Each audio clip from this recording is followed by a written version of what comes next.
Gracias por continuar junto a nosotros. En la primera emisión de Informa TVX nos encontramos en el segmento de entrevista. Como lo he anticipado, ya está conmigo Samuel Carías, subdirector de la Red de Atención Compartida del ISNA, y el tema que vamos a desarrollar en los próximos minutos hablaremos de las actividades del ISNA en la promoción de los derechos de la niñez y adolescencia en nuestro país. Bienvenido, Samuel, es un gusto. Hola, ¿qué tal? Un gusto. Para mí es un placer estar por acá, poder acompañar este prestigioso programa y luego poder informar o trasladar información a la población salvadoreña. Gracias, Samuel, por tomar un tiempo y estar con nosotros en el set de TVX para hablar un poco de las actividades del ISNA y particularmente las medidas, las acciones que dicha institución hace en función de la niñez y adolescencia salvadoreña. Y me gustaría que iniciemos un poco con esto. Si nos referimos como un público importante, un público objetivo del trabajo del ISNA, la primera infancia, estamos hablando desde los 6 meses de edad hasta los 6 años, entiendo que el ISNA dispone de los centros de atención infantil. Coméntenos un poco, Samuel, ¿cuántos centros de atención infantil dispone el ISNA y en qué tareas se dedican? Bueno, sí es importante hacer alusión a los centros que atendemos en primera infancia. Tenemos cerca de 294 centros en todo el país. Mencionar que este número ha incrementado en los últimos 3 años de manera significativa y esto ha conllevado a también ampliar la cobertura de atención. Hemos subido de un promedio de 6.500 niños atendidos al año a 11.000 niños atendidos anualmente en el rango de primera infancia, que es desde los 0 años de edad hasta los 6. Okay. Perfecto. Ahora, con esta mención que usted nos hace de la cantidad, casi 300, entiendo, 294 Correcto. Centros de atención, creo que es importante esta mención y las tareas que realizan. Ahora quiero aprovechar que entiendo que en las tareas que se hacen en estos centros de atención, y usted lo ha mencionado, se hacen medidas o intervenciones hacia estimulación de la salud, alimentación integral de niños y niñas. ¿Cómo verifica el ISNA el impacto de estas intervenciones en los centros de atención infantil? Es decir, lo pienso en las zonas de convivencia de estos niños de los 0 a los 6 años, pero también en sus familias. ¿Qué mecanismos tienen ustedes para verificar que la intervención que se hace tiene impacto? En efecto, tal como tú mencionaste, desarrollamos una serie de atenciones que promueven la estimulación temprana, es decir, promover el desarrollo integral del niño y de la niña en sus diferentes áreas. Ahora, nosotros tenemos un equipo que brinda la intervención directa, pero también tenemos equipos que brindan monitoreo a todos estos centros. Hay escalas de medición del desarrollo. Hay toda una currícula que se desarrolla de manera estándar en todo el país que garantiza promover ese desarrollo integral. Creo que es importante mencionar que si estamos llegando a más de 11.000 niños, dentro de la intervención en primera infancia para nosotros también es importante la familia. Y entonces estamos llegando a grupos familiares, es decir, de estos 11.000 niños estamos llegando a 34.000 familiares, que corresponden a estos niños. Porque la idea es, nosotros brindamos la atención durante el día, pero es importante de que la familia desarrolle su rol protector. Entonces es un programa bastante integral desde primera infancia. Es importante la mención porque una de las áreas de trabajo que tiene el ISNA es directamente con la familia. Estamos hablando de una de las instituciones sociales claves de este país. ¿Y qué implica para ustedes el trabajo con las familias en entornos vulnerables? No es una tarea sencilla, pero hablamos de muchas familias que se encuentran en condiciones de pobreza, de exclusión social, o familias que también están siendo perseguidas por el crimen, por las pandillas. ¿Qué implica para el ISNA trabajar en estos entornos y lograr justamente estos impactos de los equipos de monitoreo que usted me ha mencionado, que están continuamente llevándole seguimiento al trabajo que hacen estos centros de atención infantil? Bueno, agradezco la pregunta, me resulta sumamente interesante porque históricamente el ISNA y por competencia legal, su grupo meta son niños, niñas y adolescentes, es decir, personas entre los 0 y 18 años. Pero desde el 2014, el ISNA tomó una decisión estratégica. La decisión estratégica era, no basta solo con atender a los niños, hay que atender a la familia porque es quienes garantizan la protección de ellos. Entonces, desde el 2014 nuestros programas han dado un giro y precisamente se enfocan en la atención. Acabamos de hablar de primera infancia, pero los programas también que atienden a población en inserción social, los programas de protección, los programas de prevención, todos estos ahora agregan como un componente el fortalecimiento familiar, es decir, fortalecer a ese núcleo que no necesariamente es la familia tradicionalmente conocida, pero sí es importante fortalecer ese núcleo porque esto contribuye a los preceptos básicos de la LEPINA, que es la protección de los niños, la prevención ante la vulneración de sus derechos y la restitución de los mismos. Ahora, me gustaría que cambiemos un poco de tema dentro de las actividades que realiza el ISNA y hablemos de la implementación de la Ciudad de la Niñez y la Adolescencia. Entiendo que está ubicado en Santa Ana y ya lleva un año de su implementación. Samuel, coméntenos un poco qué programas se desarrollan en la Ciudad de la Niñez y la Adolescencia. Bueno, Ciudad de la Niñez es un concepto innovador, creo es uno de nuestros programas de estrella, sobre todo porque desarrolla una serie de programas bajo la lógica de prevención de la violencia y prevención de las vulneraciones de derechos de la niñez, pero es todo un pool de programas, por eso es el concepto de ciudad. Okay. Porque primero es un espacio abierto donde la niñez y la adolescencia puede llegar, puede participar en actividades de formación, en actividades de estimulación, pero también en actividades de sano esparcimiento. Ahí desarrollamos una serie de programas, uno de los más fuertes es el de habilidades para el trabajo, que conlleva una serie de talleres. Por ejemplo, el año pasado formamos a cerca de 1.500 adolescentes en diferentes talleres. Allí hay talleres de carpintería, mecánica automotriz y mecánica general. Tenemos talleres de cosmetología, tenemos talleres de carpintería. La gama de talleres es muy amplia y una modalidad novedosa es que están con enfoque de género, es decir, tenemos talleres de mecánica donde participan tanto adolescentes hombres como adolescentes mujeres. Tenemos talleres de cosmetología donde también el enfoque es el mismo. Pero además de ello desarrollamos programas diversos. Por ejemplo, tenemos programas para atender a adolescentes y familias que migraron de forma irregular y que fueron retornados. Para ello, dentro de Ciudad de la Niñez está el CANAF, el Centro de Atención a la Niñez, Adolescencia y su Familia. Ese programa, su lógica es de atender a personas que han sido vinculadas a la migración irregular. Tenemos el Cambia tu Vida, que es un programa sumamente interesante porque atiende a víctimas de violencia. Es decir, este programa va dirigido a aquellos adolescentes que no cuentan con una red familiar, que no cuentan con una red protectora y que además de ello han sido víctimas de violencia. En este programa se les enseña y se les desarrollan habilidades para poder afrontar los desafíos de la vida. Uno de los productos interesantes de este programa es que los adolescentes construyen su proyecto de vida y luego lo implementan. Y es muy valioso porque la intervención no dura únicamente 11 meses.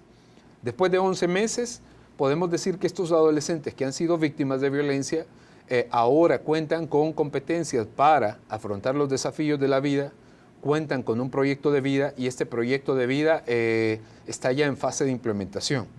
El 60% de los adolescentes, las y los adolescentes que participan en Cambia tu Vida egresan después de 11 meses, inclusive insertos laboralmente. Hay programas, otros programas referidos a la recreación y a la formación de valores. Tenemos el programa Fin de Semana para mí, y es que todos los fines de semana en Ciudad de la Niñez hay población participando en campamentos. Campamentos que fomentan la recreación, pero también fomentan la formación de valores.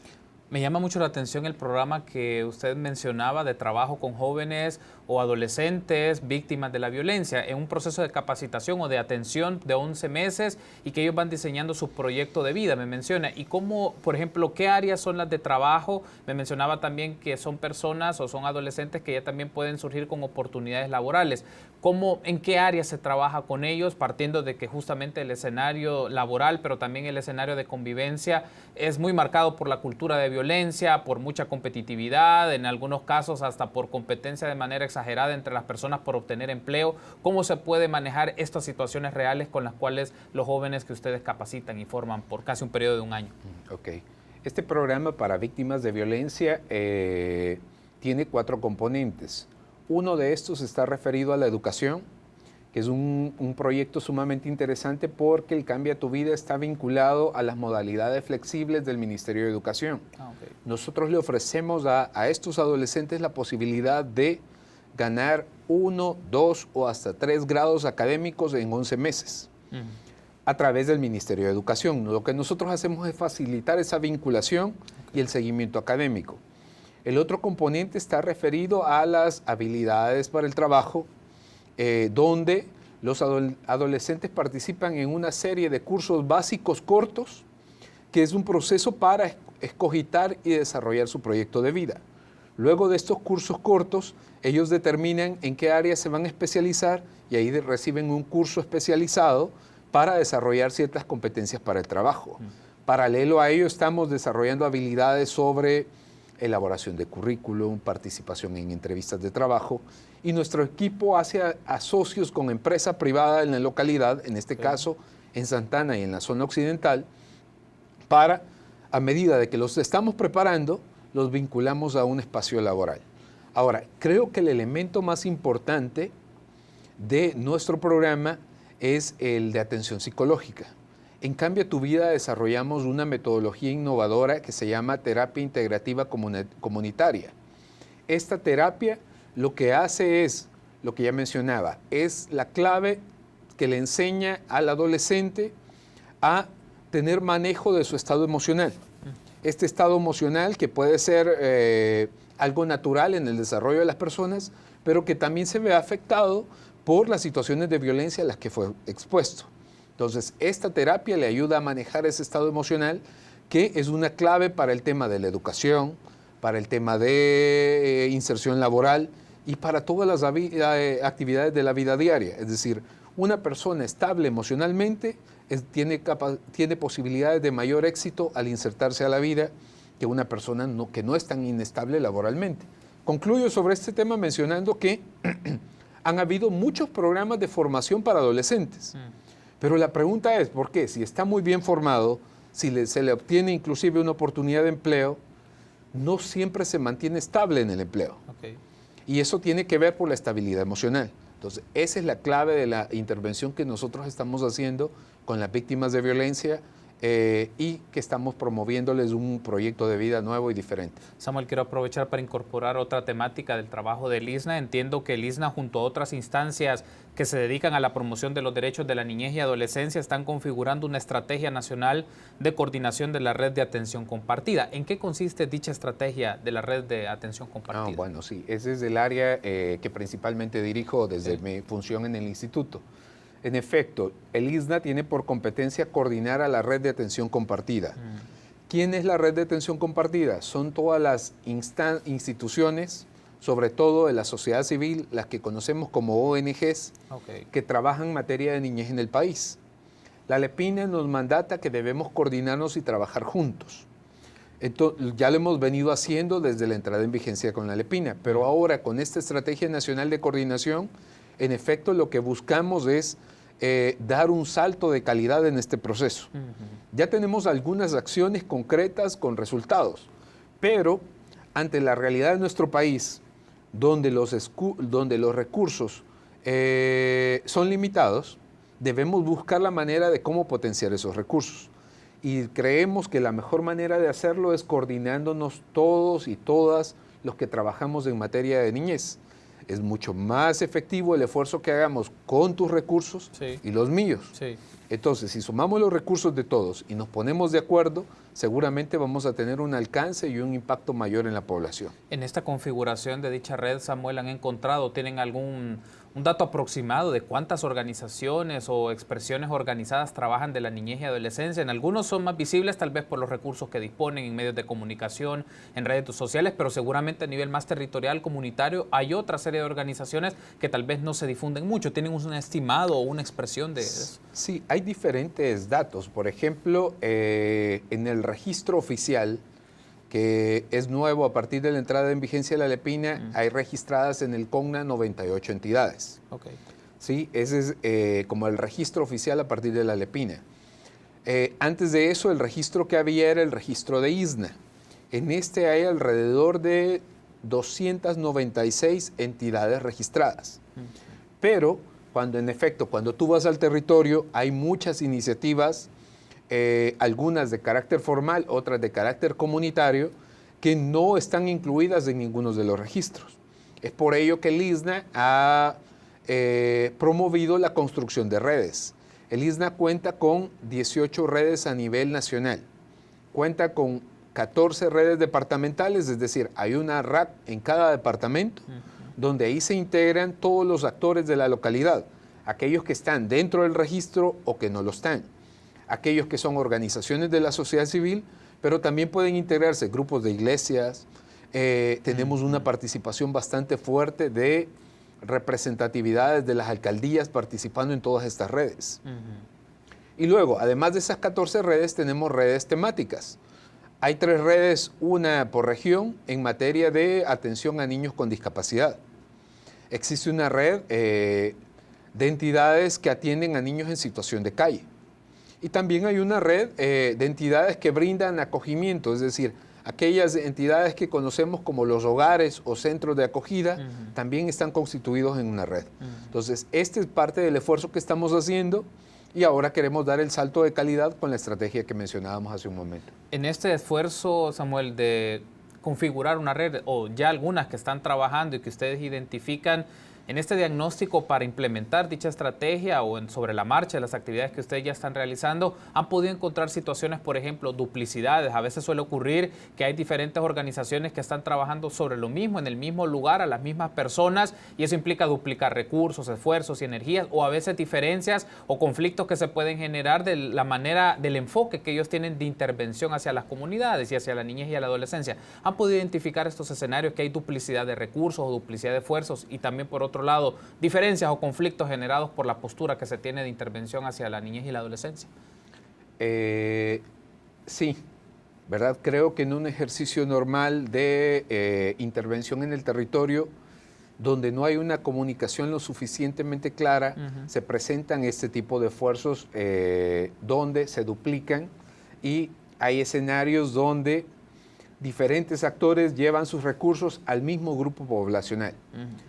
Esto ya fue identificado hace un tiempo y por eso el sistema planteó la necesidad de hay que crear una estrategia nacional de coordinación que provoque resolver lo que mandata la LEPINA a la red de atención compartida. Sí. La LEPINA le pide 3 cosas a la red de atención compartida. Uno es, hay que ampliar cobertura, es decir, coordínense para ampliar cobertura.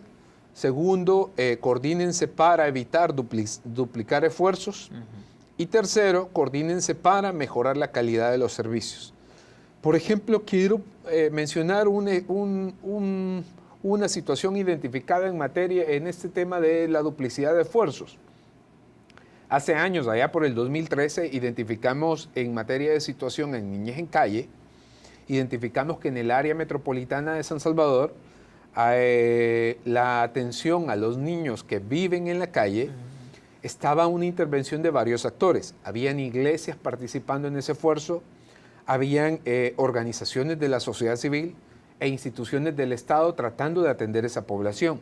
Pero un ejemplo muy concreto, era la hora de la cena, los niños en la calle, estamos hablando de entre 6 y 8 de la noche, y cuando tú entrevistabas a un niño, él decía, ¿por qué estás aquí? Mira, estás en la calle en condiciones muy adversas. No, pero es que yo aquí puedo inclusive escoger qué quiero comer.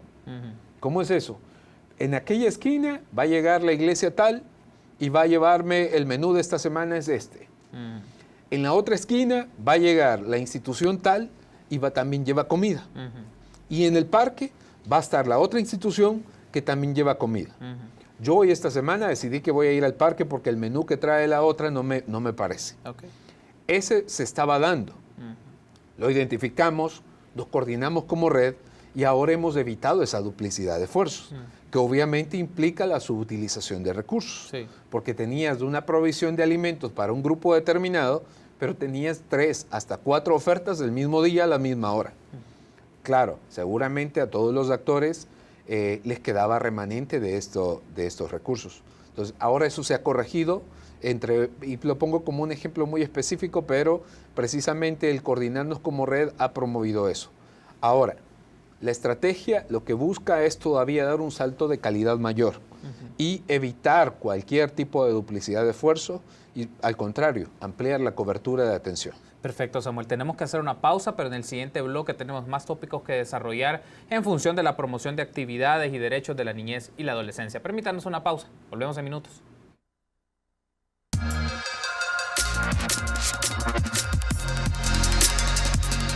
En la mediodía de este viernes 23 de junio me acompaña Samuel Carías, subdirector de la Red de Atención Compartida del ISNA, y hemos estado platicando un poco de las actividades del ISNA en la promoción de derechos de la niñez y la adolescencia. Y retomando un poco la idea del bloque anterior, Samuel, hablábamos de lo que implica el trabajo en conjunto con una red de organizaciones, ONGs, iglesias en función de la niñez y la adolescencia, pero también en cuál constituye el reto de trabajo coordinado y organizado con las instituciones del Estado, porque sabemos que hay una serie de instancias del Estado, Ministerio de Salud en sus responsabilidades, Ministerio de Educación, el ISNA, el CONNA y otra serie de instancias que trabajan el tema de los derechos de la niñez y la adolescencia. Cómo articular, cómo afinar, si lo podemos decir en esta manera o esta analogía, cómo afinar la maquinaria para cumplir los objetivos de la promoción de los derechos de la niñez y la adolescencia y que no se vulneren también dichos derechos. Me parece que esa es una pregunta interesante y inclusive en el tiempo se puede generar un antes y un después. A partir de entrada de vigencia de la LEPINE, esta nos mandató a constituir el Sistema Nacional de Protección.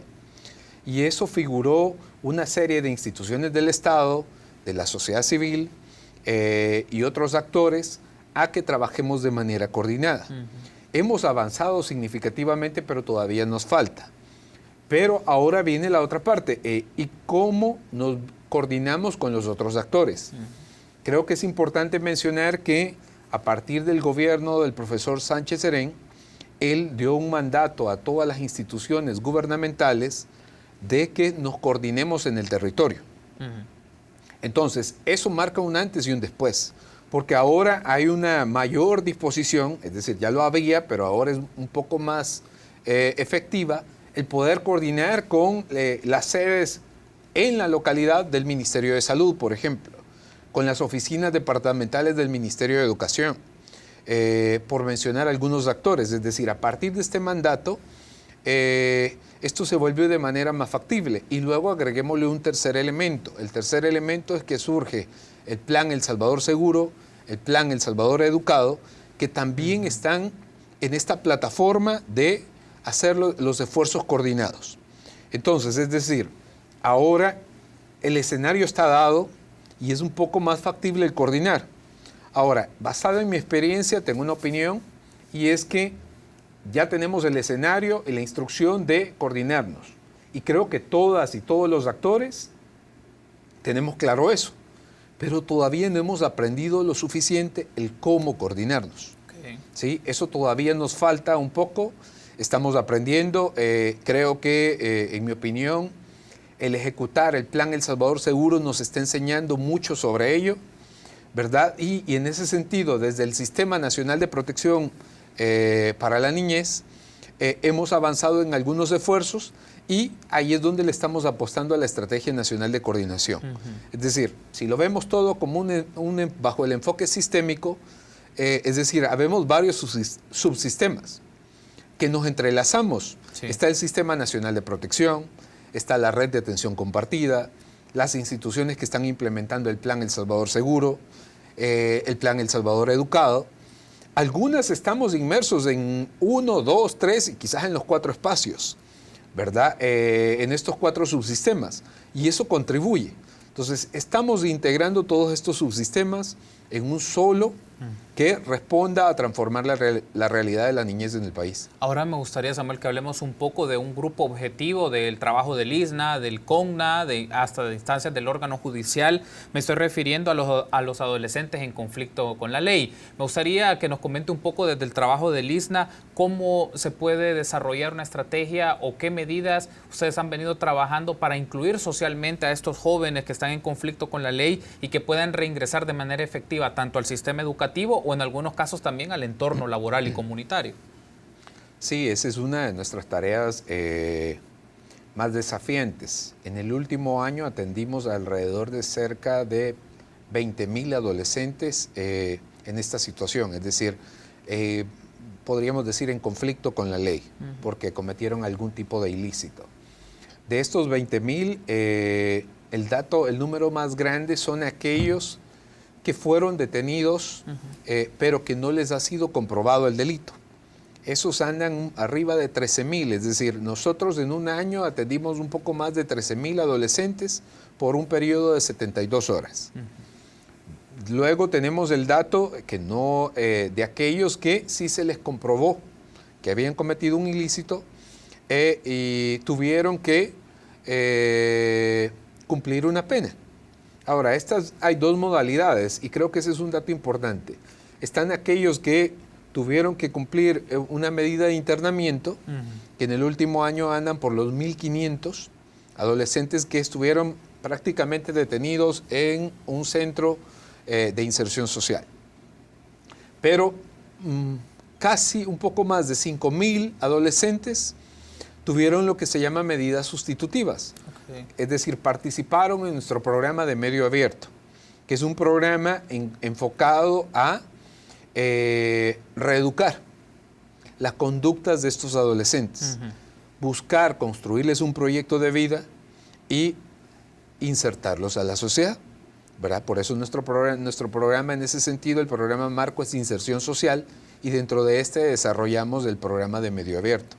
Tenemos experiencias muy exitosas porque este programa se llama medio abierto, es decir, el adolescente se le comprobó un delito, por la naturaleza de su delito, la autoridad judicial determinó que no era necesario recluirlo, pero que había que tomar acciones para que no continuara con el tipo de conducta por la que fue detenido.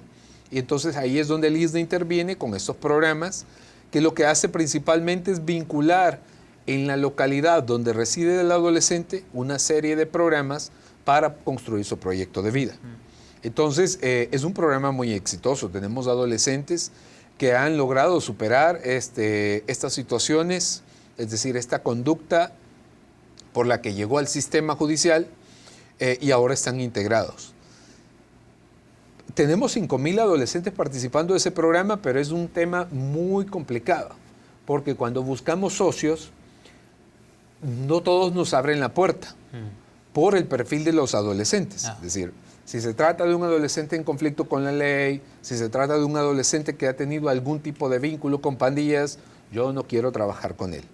Entonces, ese es uno de los principales desafíos, es decir, tenemos un muy buen programa diseñado e implementado, pero este funciona a partir de los socios, porque si lo que queremos es la reinserción social de estos adolescentes, la comunidad debe de participar, la empresa privada debe participar.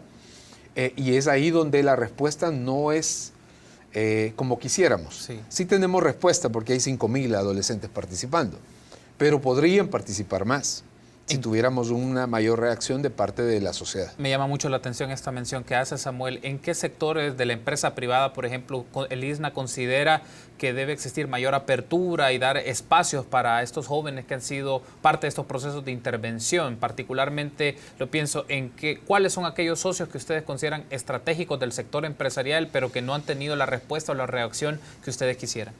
Fíjate que no podríamos determinar un sector en específico. Porque los proyectos de vida de los adolescentes son diversos y esos están basados en sus intereses y en sus aptitudes, en sus sueños. Entonces, hay adolescentes que buscamos formarlos para el área de la industria, para el área de servicios, para el área de comercio. Entonces, no hay un sector específico, es decir, todo dependerá del proyecto de vida de cada adolescente y en ese sentido es que debemos buscar. No quiero decir que todos han cerrado la puerta, ¿verdad? Tenemos 5.000 adolescentes participando en estos proyectos. Entonces, pero podríamos atender más. Ahora, sí es muy importante y yo agradezco a sectores de la empresa privada por el apoyo que nos brindan. Agradezco a las organizaciones de la sociedad civil que nos contribuyen en la formación de estos adolescentes, que nos contribuyen con la atención psicológica de los mismos y con otros componentes de trabajo del programa. Es decir, el ISNA no lo realiza solo.